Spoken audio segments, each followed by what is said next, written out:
Today, we're going to be recapping the Nuggets, T-Wolves, Oklahoma City Thunder, Utah Jazz, and Portland Trail Blazers. And we're going from top to bottom, and it's quite simple to me. The best team in this division, because this is all together regular season and postseason, we're just ranking these five teams, by far is the Denver Nuggets. Jamal Murray and Michael Porter Jr. have made their preseason returns, and they both looked very good. Michael Porter Jr. did what he always does: elite three-point shooting off the catch, very good cutting, offensive rebounding. He's the perfect piece alongside Nikola Jokic. And Jamal Murray is that three-level scorer they haven't had since he tore his ACL. I look at this Nuggets offense, and there is not a better group in the entire NBA. They have versatility with Aaron Gordon, Bruce Brown, who is the perfect niche player in Brooklyn. Quite honestly, I don't know what the gap is between him and Ben Simmons in the postseason. And not in the regular season, but in the playoffs. Those are two very similar players. Ben Simmons may be more versatile in defensive end, I get it. This Nuggets team had themselves a great offseason. In the draft, they go out and get an NCAA champion in Christian Braun out of Kansas, a tough, wiry guard that can shoot the ball. He reminds me a little bit of Alex Caruso and the edge he can bring. And while I'm not sure if he's going to be NBA ready, I do know for darn sure the two-time reigning MVP Nikola Jokic is going to come this season have a little bit of rest because for the last 2 years in the playoffs he's run out of gas against the Suns and then this last year against the Warriors. And I think for a team that has realized that up until this point, he's finally going to get that opportunity to take a backseat role and not have to average 27, 14, and 8 assists as a center just this team to win 46 games. For you guys, are the Nuggets the best out of these five teams? And I want to hear, what is your X factor at this team? What is the one factor that can take this from a high level playoff team to an actual NBA champion or just a team that can come out the Western Conference? I think for me, I do think the Nuggets are the best team, more so because I don't know what Cat is gonna look like when the season starts for Minnesota. But I like the Nuggets. I love the Joker. How can't you? But my X factor is Jamal Murray. He's back in the fold. I mean, if you have any other answer, I'd be surprised. Really, it's just to see what this team can look like when they're fully healthy. I think Jamal Murray is a star. And I think we haven't seen his best basketball yet because he hasn't been available to us. But hopefully, a full season of him and the Joker together, I think the sky's the limit for this Nuggets team because they have title aspirations. This isn't just a team that's going in there just to make the playoffs. They have aspirations to win an NBA championship. Yeah, for me, I was just looking for my list of the top five NBA teams that we did earlier, about a month ago, I think. But I do remember, if my recollection is correct, that I had Denver as one of my top five teams. I think I had them at number five.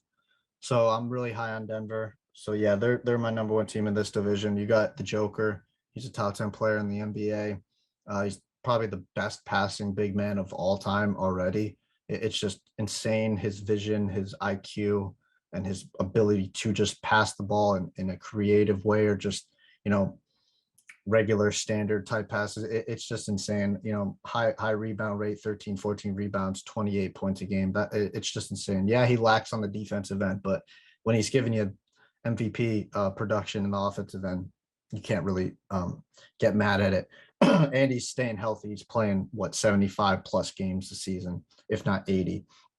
This season, you got Jamal Murray come back. You got Michael Porter Jr. coming back. Hopefully, they both stay healthy. I think Murray can stay healthy. I don't think he's had injury history like that. Like the torn ACL was the big one for him. And obviously, Porter Jr. has dealt with injury. So he's the one you got to focus on and be like, okay, maybe we need to load manage with him a little bit and make sure that he's healthy for the playoffs, because they can make a real run if all three are healthy with an Aaron Gordon and that bench that's starting to look good. I love the Denver Nuggets. My X factor is going to be Michael Porter Jr., because if he's on the court, then they have their legit big three. I'm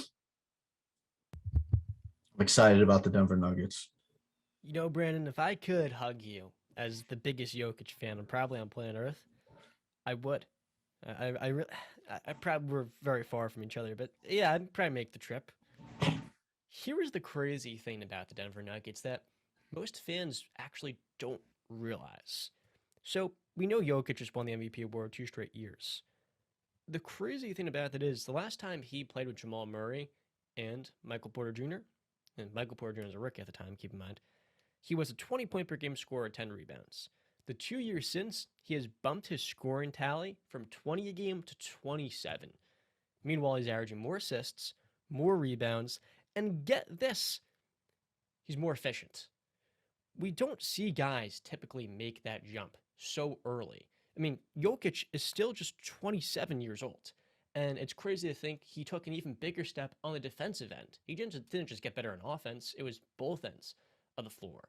And that is the unique thing about this group, that Jokic can actually be a high level rim protector. Last year, he had, I think, 3 game winning blocks. And much like Marc Gasol, he's not going to blow you away athletically. But if you have the right anticipation, the right instincts, and the right positioning, you can still be an above average defender. But like you said, Brandon, it was really in that Warrior series where in high leverage pick and roll situations, he wasn't going to be guarding Steph and Jordan Poole, the force multiplier that dynamic combination is, because from 27 feet, it's the most slippery tandem in the entire league. But at the end of the day, this Nuggets group has added depth.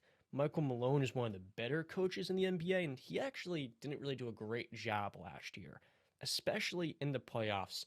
He would go with these weird lineups that were all bench. And when Jokic was not on the floor, they really struggled at large part to him. Now Jamal Murray being in the fold and Bones Highland, Jamal can take some rest, and I think Bones, second-year guard at a VCU, dynamic shot creator that can get downhill and create for teammates, could be in the 6-man of the year race. Playing off of Jokic, I'm expecting him to have a very good season, replacing Monte Morris, who they traded for Kentavious Caldwell-Pope. His time in Denver had kind of run its course. Same thing with Will Barton. I think back to this one moment in the first round where him and Will Barton were just looking at a defensive rebound, I believe it was, just staring at it. And then some Warrior took it and grabbed it. And it was really bad. Those two guys just struggled to really be at the level the Nuggets needed to as 4th and 5th starters a year ago.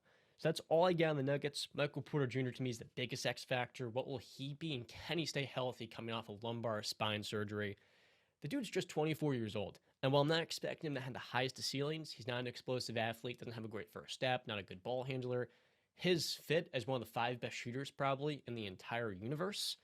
Playing off for the best passer in the NBA, in my opinion, given the advantages Jokic can create at his position, it is otherworldly. And this is a joy to watch in transition and in the half court.